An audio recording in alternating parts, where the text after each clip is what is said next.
이스라엘을 저주해 달라는 모압 왕 발락의 첫 번째 요청을 거부한 발람은 물욕을 이기지 못하고 두 번째 요청에는 결국 응하게 됩니다.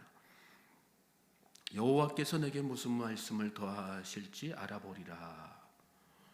하나님의 뜻을 구하는 것 같지만 그는 자기가 듣고 싶은 그런 하나님의 음성을 듣기 원했던 것입니다.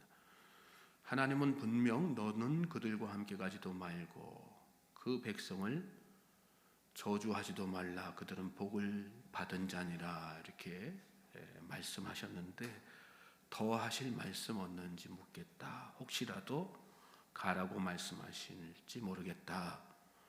또 그런 이야기 하실지 모르니까 내가 들어보겠다. 물욕에 이끌려서, 욕심에 이끌려서 그렇게 한 것입니다. 물욕으로 인해 발람의 마음은 이미 모압으로 떠나 있었던 것입니다. 하나님은 발람의 그 속마음을 알고 계셨습니다.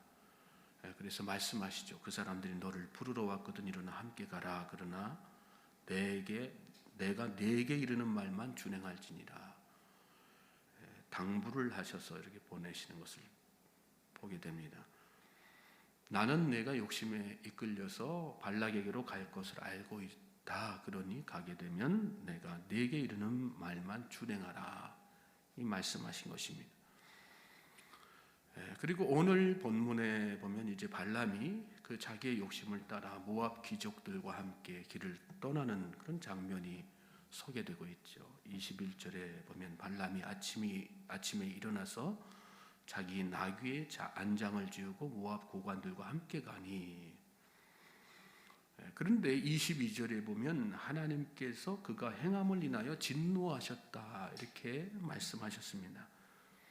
22절 보시면 그가 감으로 말미암아 하나님이 진노하심으로 여호와의 사자가 그를 막으려고 길에 서니라. 발람은 자기 나귀를 탔고 그의 두 종은 그와 함께 있더니. 20절에서는 가라고 하셨는데 막상 다음 날 가니까 그 감으로 인해서 하나님이 진노하시고 사자를 보내셔서 길을 막으셨다 이렇게 나옵니다. 언뜻 보면 이해되지 않는 그런 하나님의 모습이죠. 전날 밤에는 가라고 하셔놓고 막상 다음 날 떠나니까 진노하시고 막으셨습니다. 하룻밤 사이에 하나님이 변심하신 것일까요? 하나님이 진노하신 이유는 무엇일까요? 이 말씀을 이해하려면 밤사이 발람이 무슨 생각을 하고 어떤 계획을 그 마음에 하고 있었을까를 생각해 보아야 됩니다. 발람은 지금 무력 때문에 모압으로 가는 것 아니겠습니까?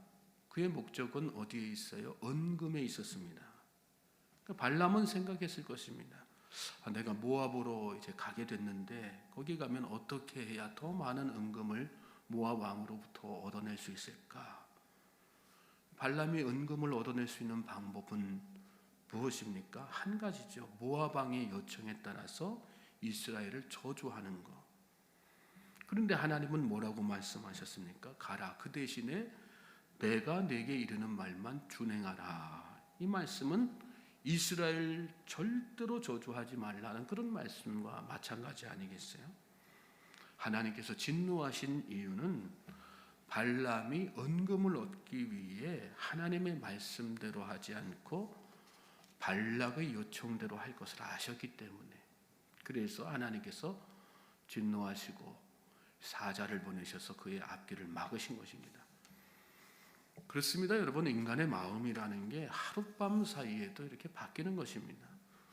오늘 밤 내가 하나님의 음성을 듣고 내일부터는 내가 새 삶을 살아야 되겠다 하고 결단하지만 막상 날이 밝고 현실 세계가 눈앞에 펼쳐지면 전날 밤에 결단은 새카맣게 잊어버리고 다시 예전의 그 삶, 유혹의 욕심을 따라 구습을 쫓는 그런 삶을 살게 되는 것이죠.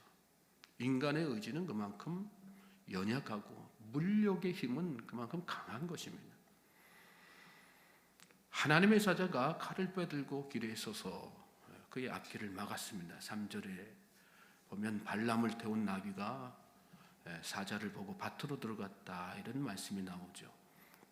나귀의 눈에는 칼을 손에 들고 길을 막고 서 있는 하나님의 사자가 보이는 것입니다. 그래서 앞으로 가면 그 칼에 죽을 게 뻔하니까 길에서 벗어나 밭으로 들어간 것입니다. 그런데 발람의 눈에는 사자가 보입니까? 안 보입니다. 그러니까 길로 돌이켜서 나귀를 돌이켜서 길로 이렇게 계속해서 가도록 하기 위해서 막 채찍질하는 모습이 오늘 말씀 가운데 소개되고 있죠. 여러분, 물욕에 빠지면 영적 맹인이 됩니다. 나귀도 보는 하나님의 천사, 하나님의 사자를 물욕에 빠져 있는 이 발락은 보지 못하죠. 뭐 때문에요? 그 안에 있는 욕심 때문에, 영적으로 어두워져 있었기 때문에, 그래서 영적 맹인이 되었기 때문에 보지 못하는 것입니다. 계속해서 나귀는 눈앞에 사자가 보이니까 앞으로 나아가지 못하여 매를 맞으면서도 채찍질을 당하면서도 나아가지 못하는 거예요.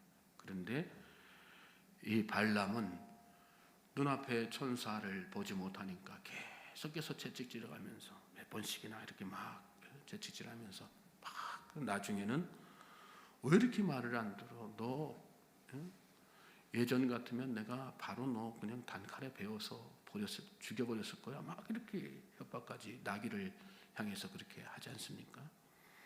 뭐 때문에 그래요? 영적으로 어두워져 있어서 앞을 보지 못하기 때문에 뭐가 지금 옳은 것인지 그런 것인지 판단력이 다 상실된 것입니다.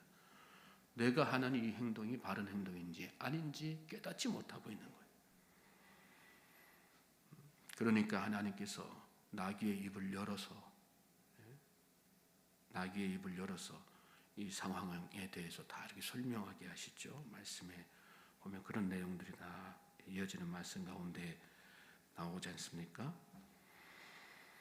그렇습니다, 여러분. 물욕에 빠지면 영적 맹인이 되는 거예요.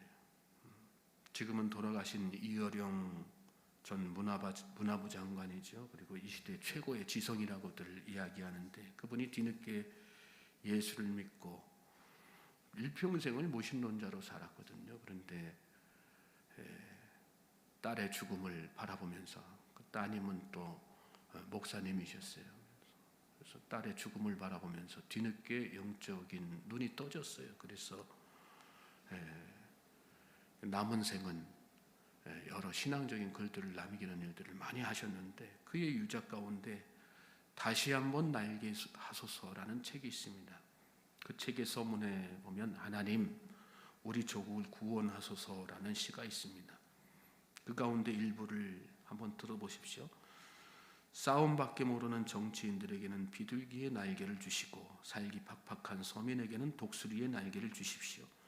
주눅들은 기업인들에게는 갈매기의 비행을 가르쳐 주시고 진흙 바닥의 지식인들에게는 구름보다 높이 나는 종달새의 날개를 보여주소서. 뒤처진 자에게는 제비의 날개를, 헐벗은 사람에게는 공작의 날개를, 홀로 사는 노인에게는 학과 같은 날개를 주소서. 그리고 남남처럼 되어가는 가족에게는 원앙새의 깃털을 내려주소서. 이 사회가 갈등으로 더 이상 찢기기 전에 기러기처럼 나는 법을 가르쳐 주소서. 소리를 내어 서로 격려하고 선두의 자리를 바꾸어가며 대열을 이끌어가는 저 따스한 기러기처럼 우리 모두를 날게 하소서. 우리나라의 모든 구성원들이 하늘을 나는 새처럼 비상하기를 소망하는 그 마음을 담기도 했어요. 그렇지만 여기에 중요한 복음적 메시지가 있습니다. 비둘기, 독수리, 갈매기, 그 하늘을 나는 그 각 종류의 새를 통해서도 하나님은 하나님의 뜻과 섭리를 보여주고 계신다는 것입니다. 지금 싸우고 있는 자들은 비둘기 보고 화평을 배우거라. 삶이 힘든 자들은 독수리 보면서 용기를 가져라. 남남처럼 살고 있는 부부가 있느냐? 원앙새 보고 서로 아끼고 사랑하는 마음을 회복해 보아라. 남들 위에 올라서기 위해서 물불 안 가리는 자가 있느냐? 기러기처럼 둘째가 되더라도 말석에 앉더라도 서로 격려하면서 함께 윈윈하는 그런 모습을 배워라. 그렇게 공중을 나는 새 한 마리조차도 하나님과 그 뜻을 다 계시하고 있는 것입니다. 그런데 왜 사람들이 그것을 알아보지 못합니까? 아니, 어떤 이의 눈에는 그게 들어오는데 다른 사람들의 눈에는 왜 들어오지 않을까요? 삶이 팍팍하기 때문에 그렇습니다. 그렇습니까? 환경이 나쁘기 때문에 그렇습니까? 배운 지식이 없어서 혹은 성격이 달라서 그렇습니까? 이 사회가 원래부터 경쟁 구조이기 때문에 그렇습니까? 아니죠. 영이 어두워져서 그런 것입니다. 영이 어두워져 있기 때문에 보지 못하는 것이죠. 우리가 잘 아는 로마서 1장 20절 말씀에도 그런 말씀이 나오지 않습니까? 창세로부터 그의 보이지 아니하는 것들 곧 그의 영원하신 능력과 신성이 그가 만드신 만물에 분명히 보여 알려졌나니 그러므로 그들이 핑계하지 못할지니라. 하나님은 다 이 피조속의 세계 통해서 하나님이 살아계신 것과 하나님의 뜻이 무엇인지를 다 보여주고 계신다는 거예요. 그런데 왜 그것을 깨닫지 못할까요? 영적으로 어두워져 있기 때문에. 그 주된 요인이 무엇입니까? 마음속에 있는 탐욕 때문이죠. 욕심 때문이죠. 그 중에서도 물욕 때문이죠. 이사야 44장 18절에도 이런 말씀이 나옵니다. 그들이 알지도 못하고 깨닫지도 못함은 그들의 눈이 가려서 보지 못하며 그들의 마음이 어두워져서 깨닫지 못함이라. 영이 어두워져 있으면 여러분 진리를 발견할 수도 없고 깨달을 수도 없습니다. 그래서 우리는 남들이 무심코 지나치는 사물 하나에서 뭔가 차원이 다른 진리를 깨닫는 사람들을 일컬어서 뭐라고 이야기하면 영이 맑은 사람이다. 영이 깨끗한 사람이다. 이렇게 이야기하지 않습니까?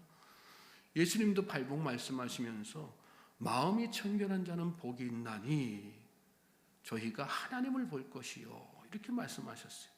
영이 깨끗해져야 하나님을 보게 되고 진리도 다 깨닫게 되는 것입니다. 저는 저와 여러분이 마음속에 있는 욕심, 특히 물욕을 다 내려놓고 정직한 영을 다 회복하실 수 있길 바랍니다. 맑은 영을 회복하실 수 있길 바랍니다. 그래서 우리 눈에 보여지는 사물 하나라도 그냥 지나치는 법이 없이 그 안에서 나를 향하신 하나님의 뜻과 섭리를 깨닫고 발견해내는 그런 축복이 있게 되기를 주님의 이름으로 소망합니다. 자, 계속해서 말씀 보시면 하나님께서 이제 결국은 그렇게 영적으로 어두워져서 탐욕 물욕 때문에 나기도 보는 하나님의 천사, 하나님의 뜻을 보지 못하고 깨닫지 못하는 이 발람의 눈을 여시지요. 그래서 발람이 하나님의 사자를 보게 만드십니다. 31절 말씀 보세요. 31절 보면 그때의 여호와께서 발람의 눈을 밝히시매 여호와의 사자가 손에 칼을 빼고 길에서 온 것을 그가 보고 머리를 숙이고 엎드렸다 그랬어요. 하나님께서 발람의 눈을 밝혀주셨어요. 그러고 나니까 비로소 그의 눈에 누가 보이는 거예요? 칼을 빼든 여호와의 사자가 길을 막고 있는 것이 다 보인 것입니다. 하나님께서 밝혀주셔야 돼요. 여러분, 내가 의지적으로 해서 보고 싶다고 해서 보아집니까? 그렇지 않죠. 하나님께서 밝혀주셔야 되는 거예요. 창세기 21장에 보면 이스마엘이 사라의 학대로 인해서 어머니 하갈과 함께 이렇게 쫓겨나는 그런 장면이 나오죠. 그런데 쫓겨난 두 모자가 광야 한복판에서 가지고 간 식량, 물 다 떨어지고 나니까 굶어 죽게 생겼어요. 그때에 하갈이 아들을 나무 그늘가에다가 이렇게 놓고 자기 100m 정도 떨어진 거리에서 그 아들 바라보면서 불쌍하니까 하나님 앞에서 다 대성통곡하면서 막 울어요. 이제 우리가 다 여기 이 광야에서 죽게 됐구나. 그때 하나님께서 이 하갈과 이스마엘을 불쌍히 여기셔가지고 우물을 발견하게 하시죠. 하갈의 눈이 떠져서 거기에 보이지 않던 우물이 발견되게 하셨단 말이에요. 물이 발견되게 하셨단 말씀입니다. 하나님께서 왜 눈을 밝혀주시는 거예요? 살려주시기 위해서, 우리를 살려주시기 위해서 밝게 하시는 거예요. 바울이 다메섹 도상에서 강한 빛에 넘어지고 그 다음에 어떻게 됩니까? 바로 눈이 멀어버리죠. 나중에 하나님께서 그를 성 내로 이끄셔서 아나니아 선지자 통해 가지고 그의 눈을 떠지게 만드시지 않습니까? 비늘이 다 떨어지게 만드시지 않습니까? 왜 하나님께서 우리의 눈을 가리고 있는 비늘을 다 떨어지게 하시는 거예요? 하나님께서 맡겨주신 사명을 잘 감당하는 그 믿음의 사람 되게 하시기 위해서 그렇게 해주시는 것이란 말씀입니다. 저는 저와 여러분의 눈도 하나님께서 뜨게 하실 줄로 믿습니다. 그러므로 우리가 기도해야 되는 것은 무엇입니까? 그 은혜 구해야 되는 하나님 내 눈을 밝게 해주십시오.